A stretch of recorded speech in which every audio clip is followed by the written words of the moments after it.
for a restaurant, and someone may walk a mile for a bar. And so There's priorities.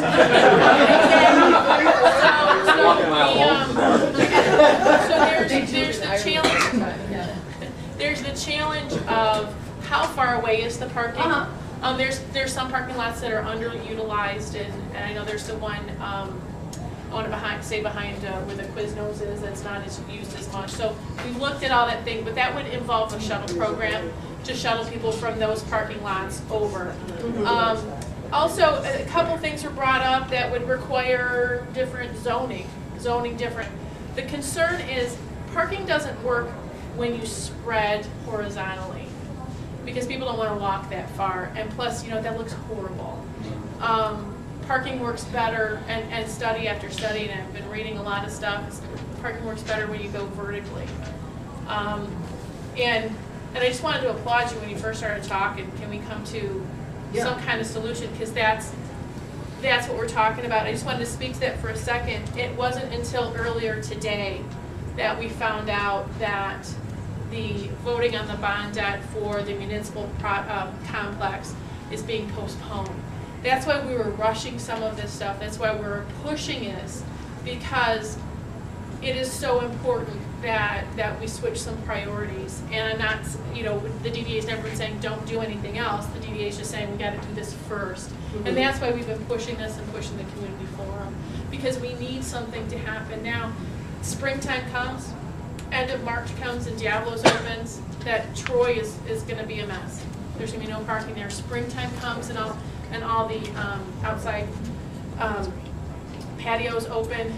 We're almost doubling our restaurant capacity just from that. So, well, just to finish, now, for example, the Elks, they rented, or they were supposed to buy the parking lot over there, the one behind Hamels.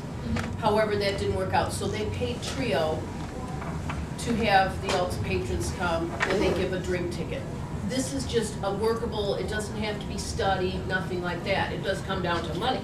But what about Save-A-Lot, Western Market, on their off times? Well, they rent Save-A-Lot, Western Market, Steve would have to speak to that. But like the Save-A-Lot, the Ferndale Foods, valet companies rent those lots from the restaurants.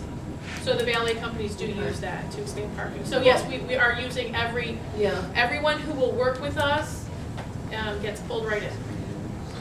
To conclude, I just want to say, I go, I don't know how much you go to the other merchants. I'm the type, I've known all the merchants, the guy from the dollar store, Mark, everybody. They're concerned about it because they'll share it.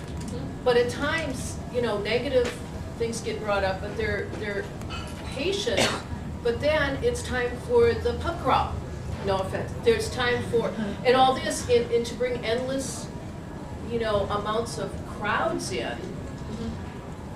And I know the impression with the businesses too.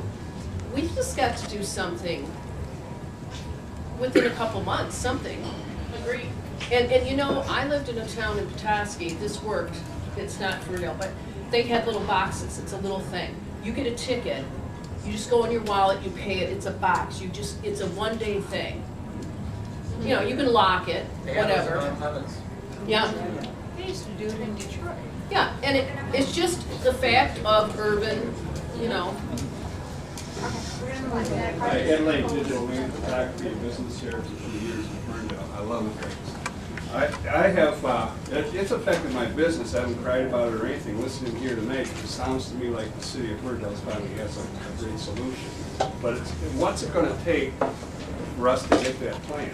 Do we have to bring everything together with the DDA and the city council and the mayor to formulate this plan? Because it sounds to me, Mr. Bruner, you've had some studies done for the past 4 or 5 years.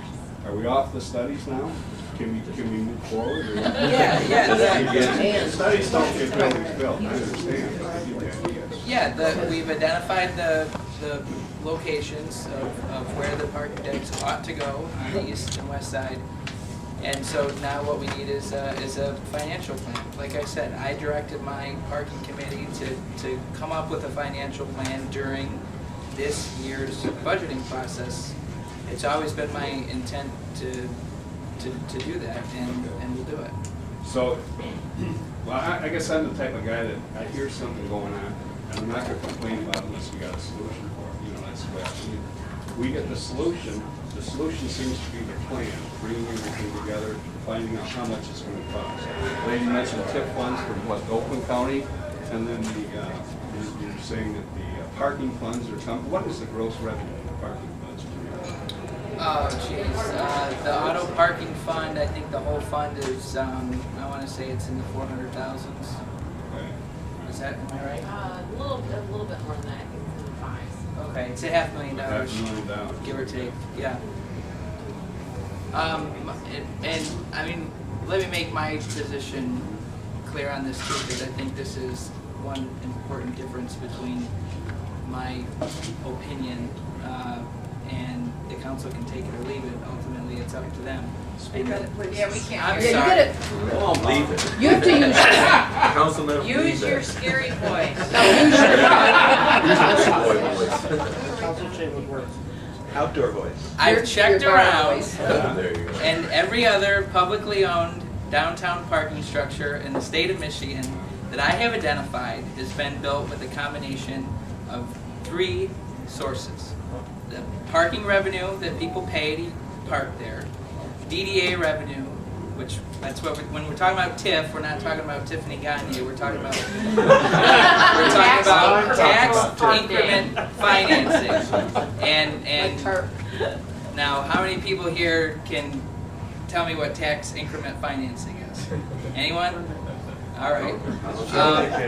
The tax base on this building was frozen in 1981, so the city's general fund gets the same tax, basically the same tax revenue off this building and other downtown buildings in that TIF area as it did when that tax base was frozen. The growth goes to the DDA. That's why the DDA's revenues have grown over the years as the value of properties downtown grow over the years. So when we talk about DDA revenue, we're talking about that tax increment financing revenue that the DDA captures, and special assessments.